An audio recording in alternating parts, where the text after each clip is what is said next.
ನಮಸ್ಕಾರ ಸ್ನೇಹಿತರೆ, ಹಂಪಿ ಸರಣಿಗೆ ತಮಗೆ ಆತ್ಮೀಯವಾದಂಥ ಸ್ವಾಗತ. ನಾವೀಗ ಹಂಪಿಯಲ್ಲಿ ನೋಡ್ತಾ ಇರ್ತಕ್ಕಂಥ ಈ ಸ್ಮಾರಕ ಕಮಲ ಮಹಲ್. ಕಮಲ ಮಹಲ್ ರಾಣಿಯರ ಬೇಸಿಗೆ ವಿಶ್ರಾಂತಿಯಾಗಿ ನಿರ್ಮಿಸಲ್ಪಟ್ಟಂತಹ ಕಟ್ಟಡವಾಗಿದೆ. ಈ ಕಟ್ಟಡದ ಮೇಲ್ಛಾವಣಿಯು ಕಮಲದಳಗಳ ವಿನ್ಯಾಸವನ್ನು ಹೋಲುತ್ತೆ. ಆದ್ದರಿಂದ ಈ ಕಟ್ಟಡಕ್ಕೆ ಕಮಲ ಮಹಲ್ ಎಂಬ ಹೆಸರು ಬಂದಿದೆ. ಸಂಪೂರ್ಣ ಕಟ್ಟಡವನ್ನ ಕಲ್ಲಿನಿಂದ ನಿರ್ಮಾಣ ಮಾಡಲಾಗಿದೆ. ಆನಂತರ ಅದರ ಮೇಲ್ಮೆಯನ್ನ ಗಾರೆಯಿಂದ ಹಾಗೂ ಗಾರೆಯ ಶಿಲ್ಪಗಳಿಂದ ಅಲಂಕೃತಗೊಳಿಸಲಾಗಿದೆ. ಇಡೀ ಕಟ್ಟಡದ ಮೇಲ್ಛಾವಣಿಯಲ್ಲಿ ಮಣ್ಣಿನ ಕೊಳವೆಗಳ ವ್ಯವಸ್ಥೆ ಇದ್ದು, ಆ ಕೊಳವೆಗಳ ಮೂಲಕ ನೀರನ್ನು ಹಾಯಿಸುವುದರ ಮೂಲಕ ಇಡೀ ಕಟ್ಟಡವನ್ನು ತಂಪುಗೊಳಿಸಲಾಗುತ್ತಿತ್ತು. ಮುಂದೆ ಚಾಚಿಕೊಂಡಂತೆ ಇರತಕ್ಕಂತಹ ಈ ಕಲ್ಲಿನ ಚಪ್ಪಡಿಗಳ ರಚನೆಗಳು ದೀಪ ಇಡುವುದಕ್ಕಾಗಿ ನಿರ್ಮಿಸಿದಂತಹ ವೇದಿಕೆಗಳಾಗಿವೆ.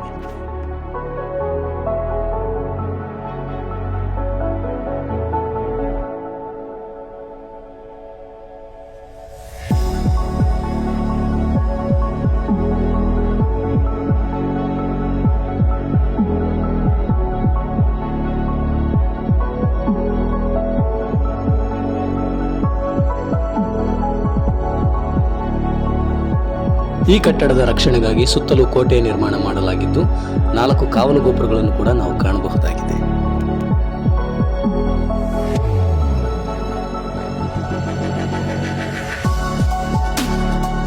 ಸ್ನೇಹಿತರೆ, ಇಲ್ಲಿ ಎದುರುಗಡೆ ಕಾಣ್ತಾ ಇರತಕ್ಕಂಥ ಈ ಬೃಹತ್ ಆದಂಥ ಕಟ್ಟಡ ಖಜಾನೆ ಕೋಣೆ ಅಂತ ಹೇಳಲಾಗುತ್ತೆ. ಈಗ ಇದನ್ನ ವಸ್ತು ಸಂಗ್ರಹಾಲಯವನ್ನಾಗಿ ಪರಿವರ್ತಿಸಲಾಗಿದೆ.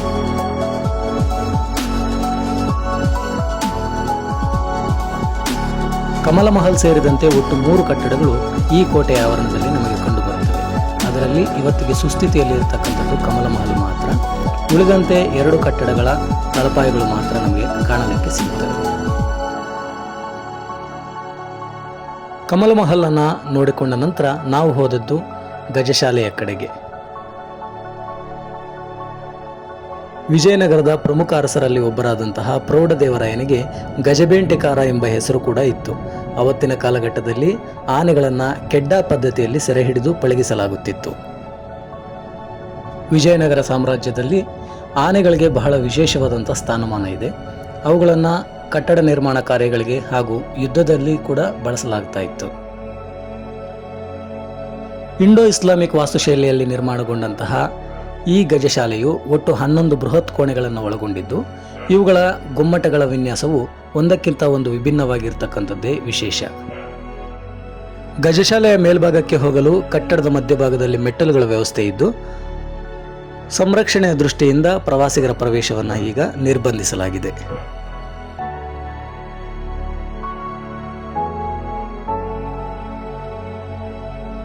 ಈ ಕಟ್ಟಡದಲ್ಲಿ ಬಹುಶಃ ದಸರೆಗೆ ಬಳಸ್ತಾ ಇದ್ದಂತಹ ಮುಖ್ಯವಾದಂತಹ ಆನೆಗಳನ್ನು ಮಾತ್ರ ಇರಿಸ್ತಾ ಇದ್ದಿರಬಹುದು. ಪಕ್ಕದಲ್ಲಿ ಮತ್ತೊಂದು ಕಲ್ಲಿನ ಕಟ್ಟಡವಿದ್ದು, ಇದು ಮಾವುತರಿಗಾಗಿ ನಿರ್ಮಿಸಿದಂತಹ ವಸತಿ ಕಟ್ಟಡ ಎಂದು ಹೇಳಲಾಗುತ್ತದೆ.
ಕಮಲ ಮಹಲ್ ಮತ್ತು ಗಜಶಾಲೆಯನ್ನು ನೋಡಿಕೊಂಡ ನಂತರ ನಾವು ಈ ಕಟ್ಟಡದ ಹಿಂಭಾಗಕ್ಕೆ ಪ್ರಯಾಣ ಬೆಳೆಸಿದೆವು. ಅಲ್ಲಿ ಕಂಡು ಬಂದದ್ದೇ ಜೈನ ದೇವಾಲಯ.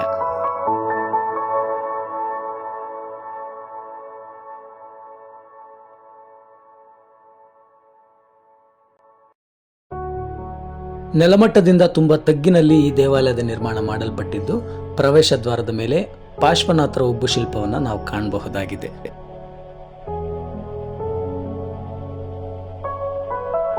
ಹಾಗೆ ಮುಂದೆ ಸಾಗಿ ಬಂದರೆ ಆಲಯದ ಇಕ್ಕೆಲೆಗಳ ಗೋಡೆಯ ಮೇಲೆ ಶಾಸನವೊಂದು ಕೆತ್ತಿರುವುದು ನಮಗೆ ಕಂಡುಬರುತ್ತದೆ. ಈ ಶಾಸನವು ವಿಜಯನಗರದ 2ನೇ ಅರಸರಾದಂತಹ ಬುಕ್ಕರಾಯನ ಕಾಲಕ್ಕೆ ಸೇರಿದಂತಹ ಶಾಸನವಾಗಿದೆ. ಈ ಶಾಸನವು ತಮಿಳುನಾಡಿನಲ್ಲಿ ನಡೆದಂತಹ ಜೈನ ವೈಷ್ಣವ ಸಂಘರ್ಷದ ಬಗ್ಗೆ ತಿಳಿಸುತ್ತದೆ. ಅದನ್ನು ಪರಿಹರಿಸಿದಂತಹ ಬುಕ್ಕರಾಯನು ರಾಜಧಾನಿ ಹಂಪಿಯಲ್ಲಿ ಜೈನರಿಗಾಗಿ ಒಂದು ಜಿನಾಲಯವನ್ನು ನಿರ್ಮಿಸುತ್ತಾನೆ. ಅದೇ ಈ ಜಿನಾಲಯವಾಗಿದೆ.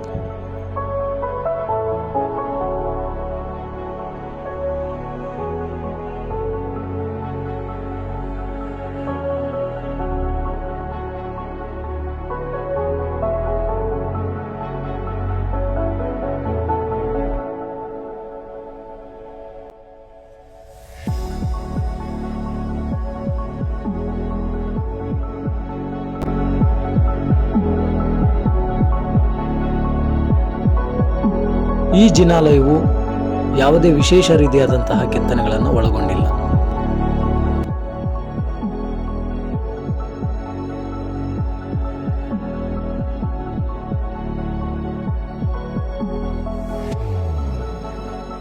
ಸರಳವಾಗಿ ನಿರ್ಮಾಣಗೊಂಡಂತಹ ಈ ಜಿನಾಲಯದ ಒಳಭಾಗದಲ್ಲಿ 24 ತೀರ್ಥಂಕರರ ವಿಗ್ರಹಗಳಿಗಾಗಿ ನಿರ್ಮಾಣಗೊಂಡಂತಹ ಪಾಣಿಪೀಠಗಳನ್ನು ಮಾತ್ರ ನಾವು ಇವತ್ತು ಕಾಣಬಹುದಾಗಿದೆ.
ಇದಾಗಿತ್ತು ಸ್ನೇಹಿತರೆ ಇವತ್ತಿನ ವಿಶೇಷ.